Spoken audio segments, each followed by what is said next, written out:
Bienvenue sur Ozibra. Aujourd'hui, on se retrouve pour une nouvelle vidéo de présentation et de essai d'automobile avec mon cousin qui se trouve derrière la caméra. Ça va mon cousin? Ça va très bien et toi? Ça va bien, au calme, parce qu'aujourd'hui, on va vous filmer une Clio 5. Clio 5 2020, la voiture, elle a que 2 mois. Dis-moi mon cousin, tu l'as sorti de le garage ou quoi? Cette voiture-là, c'est un très bon ami à moi qui me l'a prêté. Il m'a dit tiens, pour Ozibra. Je fais merci beaucoup et merci à toi infiniment. Alors, c'est la deuxième Clio de la chaîne. Précédemment, on avait filmé une Clio 4 de mon collaborateur SMS Auto, que je le remercie énormément. Et là, on a évolué et on vous propose une Clio 5.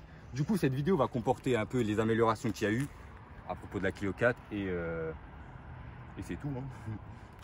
Et de ce qui ressemble aussi, parce que cette voiture, c'est peut-être une Clio 5, mais il y a des côtés où elle ressemble un peu à la Clio 4. On va voir ça. Du coup, au niveau de l'avant, feu LED. Vous avez dû voir dans la miniature, feu LED. Ici, c'est des feux de jour. Ici, c'est les feux de croisement. Et ici, tu as le clignotant. Et entre le clignotant et le feu de croisement, tu as les feux de route. Voilà. Ensuite, tu as des petits rappels de chrome. La petite guirlande, le gros logo Renault.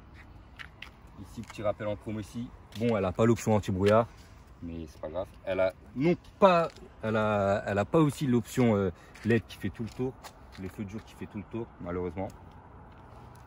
Mais bon, ça c'est des petits détails, tu vois. Du coup, comme tu vois bien, le capot il est bien creusé, ça donne un aspect dynamique à la voiture.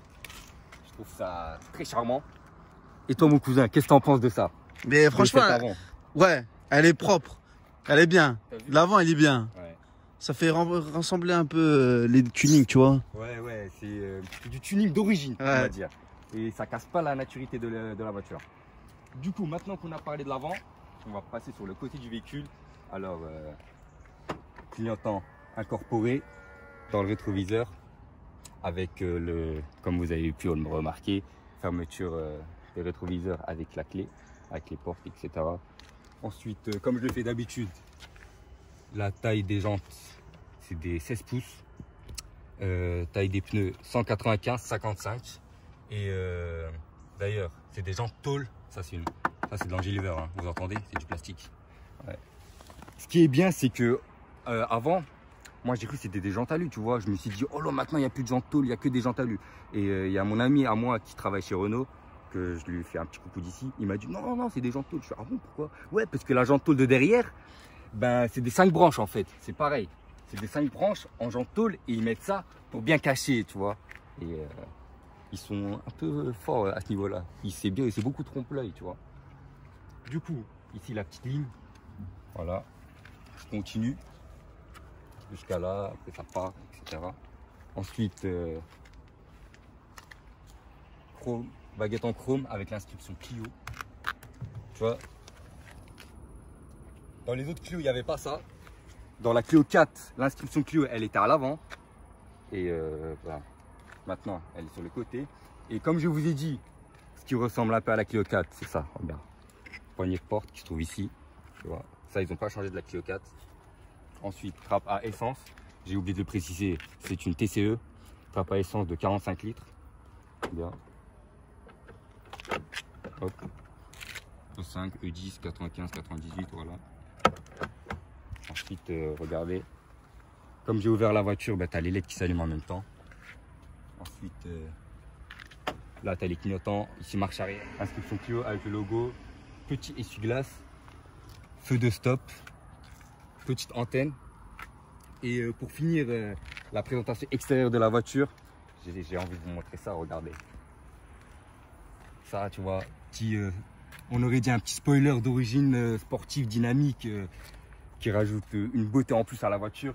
Ce qui se rassemble bien avec le capot qui est un peu tuné à l'avant, tu vois, elle est propre. Ouais, ça fait sport un peu. Voilà. Donc là, il y a l'antenne requin, cousin. Ça en dirait. Ouais. Hein. Si tu enlèves ça là, ça aurait fait antenne requin, mais bon. Du coup, j'ai oublié de dire ça. Voilà, elle a des radars de recul. Voilà, le petit échappement. Et la petite baguette en chrome. Là, c'est les réfléchisseurs de nuit. Puis voilà quoi, maintenant passons à l'intérieur. Avant de vous montrer l'intérieur, je tiens à vous montrer cette magnifique clé. Vous voyez, chrome ici, du blanc avec le logo Renault. Ici c'est pour ouvrir, verrouiller le coffre. Et là c'est comme on le connaît tous chez le groupe Volkswagen. La clé qui fait comme ça. Voilà. Maintenant, l'intérieur, il y a la petite animation là avec l'inscription Renault, c'est pas mal. Voilà. Ensuite, intérieur de porte, plastique moussé, bien moussé. C'est pas du cuir. Hein. Voilà. Ici aussi. Par contre, ici c'est du plastique dur, poignée en chrome. 2 vitres électriques à l'avant, derrière manuel, malheureusement. Mais c'est une option. On peut avoir les vitres électriques à l'arrière aussi. Ici, rétroviseur abattable en appuyant ici. Là, réglage des rétroviseurs électroniquement. Pour le panneau de porte, c'est comme ça. Maintenant, les sièges, mon cousin, bien moussés et bien bombés, tu vois. On était à l'aise tout à l'heure. Ouais. Franchement, tout à l'heure, on était vraiment à l'aise. Ici, c'est pour lever, la baisser, etc. Maintenant, je vais m'asseoir pour vous parler un peu plus de ce volant qui est très beau. Regardez ce volant 3 branches, full cuir. Voilà, avec les commandes, etc. Il y a le vocal, verrouiller, déverrouiller les appels, limiteur, régulateur. C'est pas mal. Ok, ici c'est le réglage de l'ordinateur de bord. Ici, réglage auto des feux. Ensuite, feux de route, etc. Regardez les feux de route. Ici, on voit qu'il y a pas mal d'options. Enfin, il n'y a que ça comme option, je crois. C'est le correcteur de trajectoire. Tu appuies sur ça. Au début, tu as le volant qui vibre. Et quand tu réappuies sur ça, elle te laisse dans les voies. Genre, quand tu sors de la voie, elle te remet sur la route. De toute façon, on verra ça pendant l'essai. Ensuite, ici, tu as la luminosité des compteurs. Regardez au milieu, ça baisse, ça monte. Ensuite, là, tu as le réglage des feux. À propos du coup de la console centrale, on voit qu'il y a un petit écran. En option, tu as le grand écran. Ensuite, ici, tu as le bouton Start-Stop, Echo qui sert à rien, bouton Warning, verrouillage des portes, ainsi que verrouillage des portes à plus de 10 km à l'heure. Ensuite, là, tu as la clim manuelle et chauffage manuel. Ici, tu as une entrée USB, une entrée auxiliaire et là, une petite prise. Ensuite, je ne sais pas si celle-là a l'option, mais il y a aussi le chargeur induction sur certains modèles. Ensuite, boîte 5 mécanique, manuelle, pour ceux qui ne savent pas. Ici, quand tu poses petit rappel en chrome. Excuse-moi, quand tu te poses ton téléphone, il charge. Ouais, ça charge. D'accord. C'est une option. Voilà, ouais. Du coup, frein mécanique, pas automatique. Voilà. Si on fait un petit retour en arrière, la Mégane 3 que je vous avais filmé, la finition Bose, qu'on vous avait filmé avec mon cousin, elle avait le frein à main hydraulique, électronique, je sais pas comment, bref. Et pour celle-là, ils ont mis ça. Ensuite, là, tu as des portes gobelets. Et puis, revenons à l'écran. Voilà. Écran tactile, bien sûr, avec les petits GPS. Voilà. Ensuite, là, tu as le petit menu. Tu vois, très réactif, ça va. Je tiens à vous montrer cette petite finition. Regardez les sorties d'aération qui se trouvent au milieu. Ça rajoute une beauté à la voiture parce qu'on aurait dit une grosse berline. T'as vu mon cousin? On aurait dit une grosse berline avec, tu vois, ça suit, ça coupe pas, ça se suit et ça rajoute une beauté. Et toi, qu'est-ce que t'en penses de cet intérieur? Ils ont pas fait les choses à moitié, quoi. Ouais. Ils ont mis tout en même temps et c'est beau. Franchement, ça donne un aspect qui est pas mal beau, quoi. Ça rajeunit, ouais. Ça rajeunit. Maintenant, passons à l'arrière. Comme je vous ai dit tout à l'heure, les portières arrière s'ouvrent de cette manière-là. Et petite question pour toi, mon cousin. Est-ce que tu préfères ça quand tu ouvres la porte ou tu préfères quand c'est standard? Franchement, je préfère quand il y a la poignée quand même. Parce que là, c'est du plastoc. Ça rabaisse la voiture, tu vois. Alors que là, ça aurait été une portière couleur carrosserie, ça aurait été beau, tu vois. Ouais. Voilà. Bref, continuons. À propos des places arrière. Regardez ici. Là, c'est du full plastique par contre. Là. Full plastique, vitre manuelle à l'arrière, poignée en chrome. Voilà. À l'arrière, c'est comme à l'avant, avec la tête. Voilà, ici il y a un petit rangement. Par contre, la place avant, regardez comment elle est bombée. J'espère que ça ne dérange pas. Voilà. Derrière, malheureusement, il n'y a pas de lumière. Hein. C'est dommage. C'est quand même Sinon, vous aurez vu. Franchement, mon cousin, c'est quand même vous aurez mieux vu. C'est quand même un sacré défaut, quand même. C'est une 2020. C'est un sacré défaut, merde. Y a pas ça. Ça doit être en option, écoute. Comme les vitres à l'arrière. Le coffre de 300 litres, du coup, qui est pas mal pour son segment. Pour une citadine, c'est bien. Ici, tu as la roue de secours. T'as la petite... Ouh là là, ça m'a choqué par contre. La roue de secours, c'est une jante en 15, alors que sur la voiture, il y a des jantes en 16. Ok, vas-y, ça laisse tomber. Renault, je sais pas ce que vous avez fait là. Là, il y a la petite lumière et puis voilà quoi. Maintenant, on passe au capot. Après, on va faire l'essai routier. Donc, restez branchés. Voilà, maintenant, on passe au capot moteur, au capot et au moteur. Pourquoi je parle du capot? Parce qu'elle n'est pas équipée de vérin, malheureusement. Et ça se met ici. Du coup, c'est un 0,9 cylindré TCE, 3 cylindres, 90 chevaux et 140 Nm de couple. Mon cousin, on l'a testé tout à l'heure. Qu'est-ce que t'en penses? Franchement, pour une 90 chevaux, ouais. Elle est pas mal. Elle envoie du lourd parce que mon cousin, c'est une 3000 km quand même. Ouais, j'avoue, on l'a pas dit. On laisse 3000 km. Voilà, quoi. J'allais laisser la surprise, mais tu m'as pris au dépourvu, quoi. Ouais, c'est vrai. Bon. Filtre à air, très petit. Alors, très petit. Batterie. Ensuite, là, tu as les 3 cylindres. Entrée d'huile. Là, tu as la tige pour vérifier le réservoir. Pour le niveau d'huile. Savoir le niveau d'huile. Ici, tu as le liquide de refroidissement. Et pour terminer, ici, tu as le lave-glace.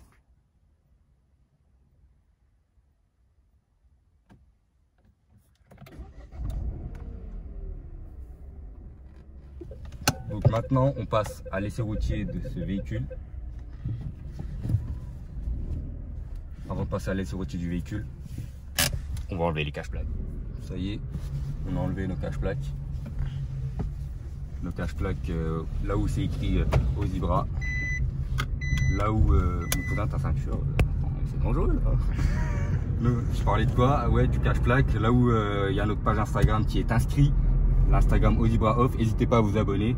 Et pour les nouveaux arrivants sur la page YouTube, n'hésitez pas à vous abonner aussi. À présent, mon cousin, on a fait beaucoup de citadines, hein. Et je pense qu'on va continuer à en faire. Ouais, c'est ce qui marche le plus, ouais. Hein, je trouve. Ouais. Et dans la page Instagram, il y a aussi des bêtisiers. Ouais, il y a des bêtisiers, il y a souvent des bêtisiers. Quand il y en a, bien sûr. Et quand il n'y en a pas, ben, c'est qu'il n'y en a pas eu. Alors, revenons à la voiture maintenant. Voilà. Comme vous voyez, le compteur à LED blanc avec les aiguilles en rouge. Ensuite, ici, tu peux régler la consommation 5,7 litres mixte. Voilà. Et là, tu as la consommation instantanée au-dessus.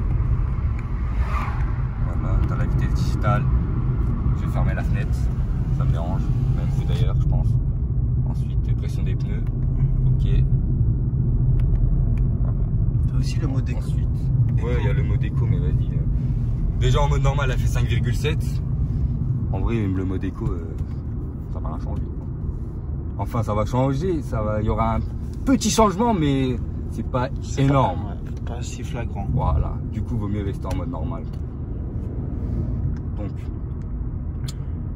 3700 km, vous avez dû voir. Après, on peut régler le menu ici, à l'aide de ce bouton-là. Le menu de l'écran. Ici, on voit une boussole. Ensuite, ici, tu as justement le mode éco. Mais non, il y a le mode éco et t'as la coupe, t'as le Newton-mètre de coupe, t'as la puissance en direct. Ah ouais, là t'as la consommation, ok. Oh là, c'est spécial ça en vrai. Oula, on va se calmer parce que c'est 50 ici. Ok, mon cousin. Et t'as bien fini tout ce qui est... J'ai pas fini. Ce compartiment là, tu sais pourquoi? Parce que regardez les commandes au volant. Tu vois, le commande au volant, il est caché à cause de ce volant 3 branches qui est juste derrière les commandes. Du coup, pour voir, il faut que je me déplace, faut que je fasse ça, tu vois. Ça, c'est un autre défaut. Ouais, ça, c'est un autre défaut aussi. Mais ce qui est bien, c'est qu'une fois habitué, une fois que tu sais l'emplacement des commandes, tu t'es habitué, quoi. Tu sais où ça se trouve. Voilà. Maintenant, j'ai fini, mon cousin. Pour le GPS, voilà, tu veux dire GPS, quelque chose? Voilà. Info véhicule, réglage. Il y a aussi les trafics. Tu peux regarder sur en temps et en heure, en live, TomTom GPS. Ouais, c'est vrai. Qui se trouve Attends, on va mettre le start-stop là, on va le désactiver parce que c'est chiant. Ouais, normalement il y a des options là. Ouais, il me semble qu'il y a des options ici, je sais pas, il y a quoi ici. Si il y a des conducteurs de Clio 5 qui regardent et qu'il a les options ici, n'hésitez pas à nous le dire dans les commentaires. Hein. Ça nous fera plaisir. Ça fait rappeler aussi la Audi là. Ouais. La Audi. Laquelle? La A3, la toute dernière. Ah, je sais pas. Elle a des ouais. Ah ouais, d'accord. Ouais, j'ai vu ça. C'est classe. Ouais. Ouais, même ici. Ouais, c'est vrai. Ouais. Je pense qu'ils ont fait les trucs de. Ils se rapprochent un peu, ouais. Ils se rapproche un peu. En gros, le design français, il se rapproche beaucoup au design allemand. Ça fait plaisir pour les marques françaises, bien sûr. Là, il y a pas de lumière. Ouais, malheureusement, ouais. Ici, il n'y a pas de lumière, mais bon, tu l'as ici, c'est pas grave. Ouais. Mais je pense qu'ils sont radins en lumière. Hein. Derrière, il n'y a pas. Ouais, derrière, il n'y a pas. Ils sont radins, quoi. Tant pis, hein, c'est vrai que. Mais bon, il y a un point positif quand même. Hein. Ouais. S'il n'y a pas de lumière derrière, c'est que la batterie, elle tient bien. Elle tient, comment dire, elle use moins, tu vois. Du coup, on n'a pas parlé de la conduite. Le volant, il est très très souple. Ouais. Tout à l'heure, j'ai conduit, ouais, il est souple. Tu vois, même en faisant ça, elle change pas elle sort pas de la trajectoire. Ah ouais, tu peux nous montrer les. Ouais, je vais montrer là. Ça, mais quand on sera sur la NAS, tu vois. Ah ouais. Ouais, si on est en centre-ville. Ouais. Par contre, ce qui est chiant, c'est que on voit la jauge monter, des coupes de la puissance et tout, mais on voit pas à combien, tu vois, à combien de pourcents. Tu vois, c'est triste. Il y a juste la barre qui monte. Il n'y a pas de chiffre en fait.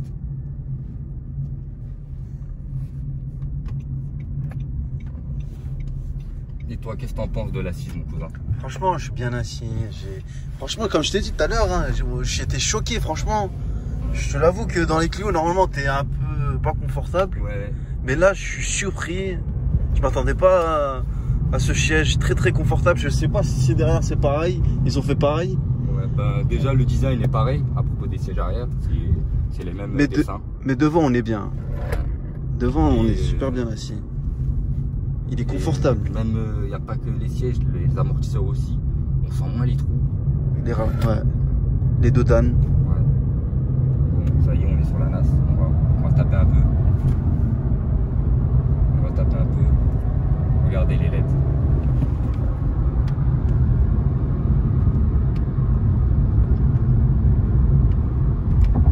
Vous avez vu ça? C'est pas mal. Là, je viens d'activer l'alerte sortie de voie. Active.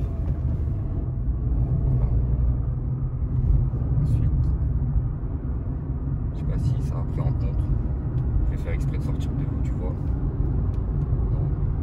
Maintien de voie actif, c'est bon. Bon, je réagis ou quoi là? Ah, c'est bon, voilà. Là, il est où là, il bouge. Ah, il est tout dur. Gardez les mains sur le volant. Non, je garde les doigts, moi, de live. Ouais, vous voyez pas, mais je sens que le volant tremble aussi.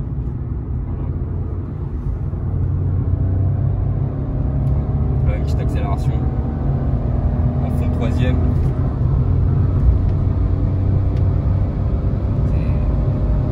Franchement, je valide. Hein. J'avais déjà filmé un 3 cylindres. Revenant en arrière, j'avais filmé une Opel Corsa de 2019, pack Enjoy, qui était de 3 cylindres aussi. Et je retrouve les mêmes sensations.